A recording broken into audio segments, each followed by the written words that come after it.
Temporary Protected Status, or TPS, was issued to Haitians in 2010 following the devastating earthquake, and remains in, and for many of the Haitians who remain in the U.S. after that 2010 earthquake, TPS has been extended several times, and an important deadline is here. After intense lobbying from community leaders, elected officials, and immigrant rights advocates, the Trump administration has extended TPS for another 6 months, until January 2018, but only to individuals who re-register, and the deadline to re-register is today. Joining us to discuss this is New York City Council Member Mathieu Eugene, representing the 40th District. Welcome back to BK Live, sir. Thank you very much. It's a pleasure to be with you. Thank you. And Stephanie Jean-Philippe is an immigration attorney. Thank you for joining us. Thank you for having me. Absolutely. So, Mr. Eugene, Mathieu, how are you lobbying for this issue, and how are you using your resources and access to bring forth some solutions for this very prominent issue in the Haitian community? Yeah, it is really a very important issue in the Haitian community. Let me say very quickly, we in the City Council, we have been in the forefront of the advocacy for TPS.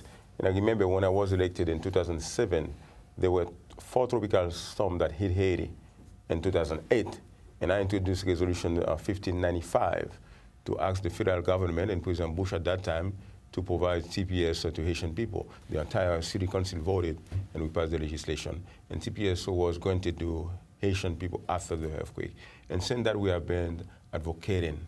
And I'm pleased and I'm so grateful to so many people in New York City and United States. I'm talking about Miami, New York, Boston, people everywhere, not only Haitian people, but leaders from different communities and from different faiths. As a matter of fact, we are the great coalitions of Haitian attorneys, Haitian elected officials, all of us together. But unfortunately, the TPS has been extended, as you know, for only 6 months. Yeah. 6 months is like 6 days. My office has been providing assistance to Haitian people. We have attorneys to help them register for TPS. But I keep saying to everybody, the fight is not over. We are going to start fighting again. We are going to come back again with more energy, more strength, because the Haitian people who are here with TPS, they are hardworking people. They just need a chance. And Haiti is not ready yet to receive the influx of those people who will be deported to Haiti. Oh, we're going to get into that, but I want to talk about some of the legal aspects of this with you, sure. Stephanie. You're an attorney. Yes, I am. TPS, we got a number that there are about 300,000 people from 10 different countries across the United States right now who have a TPS designation.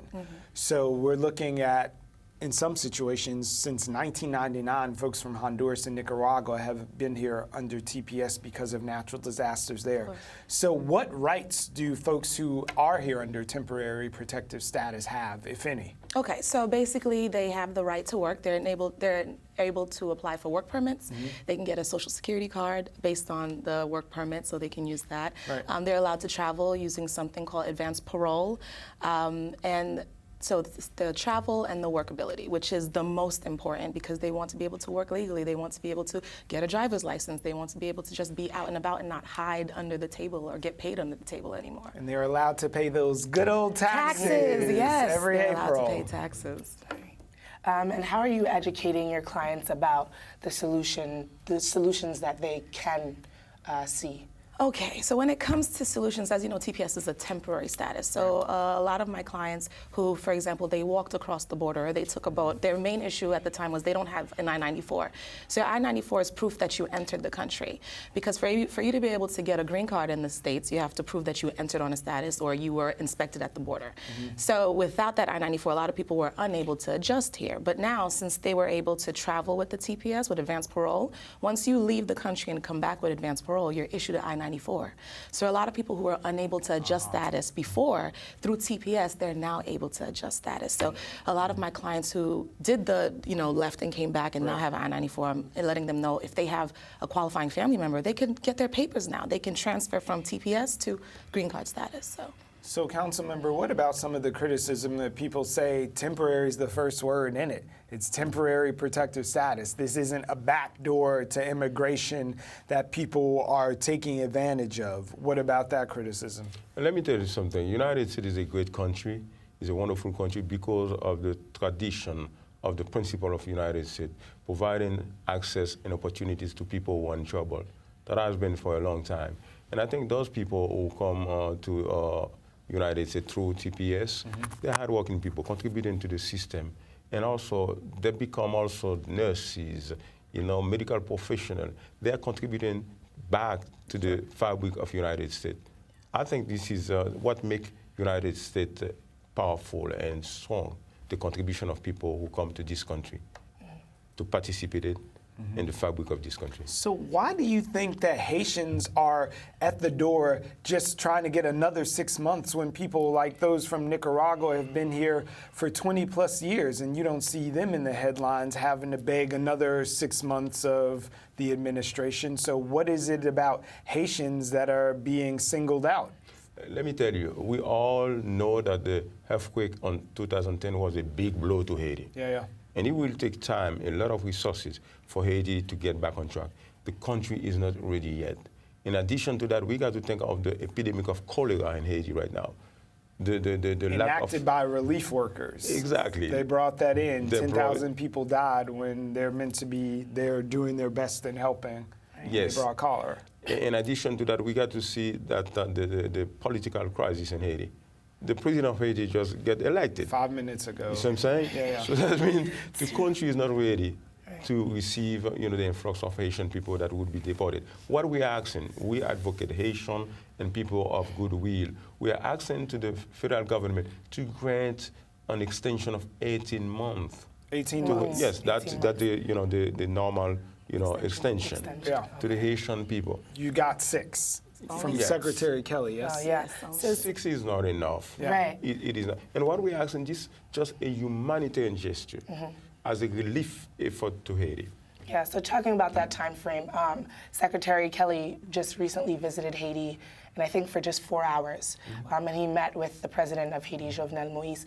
And do you think, what could you see in 4 hours to make a decision of whether or not the country's ready to receive the people, right? Yeah. So why 18 months and why not longer? Do you think that Haiti's ready? You said eloquently, in 4 hours, there's no way you can learn what is happening in a country. Yeah. And I'm in contact with Haiti every single day. Haiti is not, with all due respect to the secretary, Yeah. you know what I'm saying? Haiti is not ready. The situation in Haiti is getting from bad to worse every single day. Can I say I'm probably the only person at this table who's never been to Haiti? Is that a safe bet? Yes, Yeah. yes. Yeah. Okay. We would grant you a visa. Listen, I'm ready to go. Our show's over in a week. I'll go down for the summer. But I want to know what is facing folks who are coming into your office and saying, okay, I need to re-up my TPS, or should I even re-register? Is this going to put me on a hit list now that the clock is ticking? So what's waiting for them now, and are there fears about having to go back? Of course, so there's definitely fears. I tell all of my clients if they have TPS to re-register, definitely. But all of my clients who have re-registered, they're getting letters in the mail saying, just to remind you, you only have 6 months, so prepare to leave the country. Start preparing, start packing your bags. You have to get out of here. And the only way I can describe it is just mass hysteria. Yeah. All of my clients are frantic. They, like the ones that don't have another method of relief, they're trying to figure out what to do.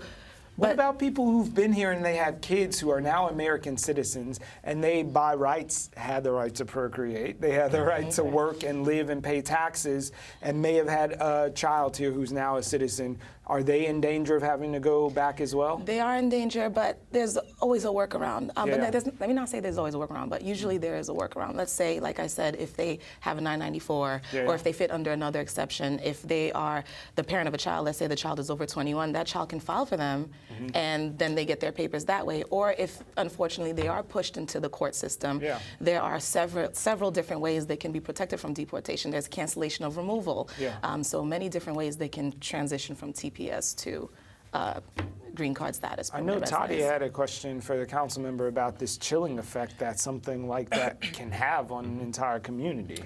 Yes, I know you just hosted 6 TPS clinics where recipients were able to attend a re-registration workshop. How'd that go, and what was the response like from the people that attended? Yeah, you know, that was wonderful because people were able to get assistance from attorneys, one-on-one, and to renew their TPS, and also many other informations that they need as immigrants to be able to navigate and succeed in this system. But talking about the devastation, that the lack of hope of the renewal of the TPS, you know, created in the community, I'm going to mention a very tragic and sad situation. There's a lady, she's in TPS, she's a TPS holder. She attended one of my clinics. She has 3 children, 2 of them with TPS. The youngest one was born in the United States. The oldest boy, he was supposed to go to graduation, but the mother couldn't afford to send him. And he went to, you know, he tried to do everything that he could do to help the mother. Right. The mother is in TPS and she's also on a wheelchair. And then when the boy saw that he tried everything to help the mother, he couldn't. And he was, you know, he witnesses, you know, the difficulty, economical difficulty of the challenges, you know, the family was facing. One day, before he left the house, he said to the mother, "I'm done." And after, 24 hours, 40 hours, the mother didn't see him. When she called the police, the guy committed suicide. Wow. And I'm saying that for people to know right now, we are trying to raise assistance to support to the mother. And this is a very tragic situation. But the most, touching situation, when I was talking with one of the sisters, she told me that she has TPS also. She doesn't know what's going to happen to her life. Because after high school, there is no hope for her. Now, I'm so pleased that at Kings County Hospital, I met with the president of Kings County Hospital, Mr. Baptiste. They have a team of doctors and psychologists to provide counseling to the mother and the children. Well, that's so important, and not just for that family, but for all of these people living with the chilling effect and just trying to live their lives at least for the next six months without having to worry about that deadline looming. Speaking of help, can you guys help us towards some resources so people don't get scammed? Because I know there are people walking around the community right now saying, give me that $495, I'll make it go away, it'll be fine. So how do people know they're speaking to a reputable lawyer or they really are getting help that is real help and not a scam? Listen, the opportunity that you gave us is so wonderful, and we can spread the message. We have an attorney, I'm an elected official, people are watching the show, that we got to keep on doing that.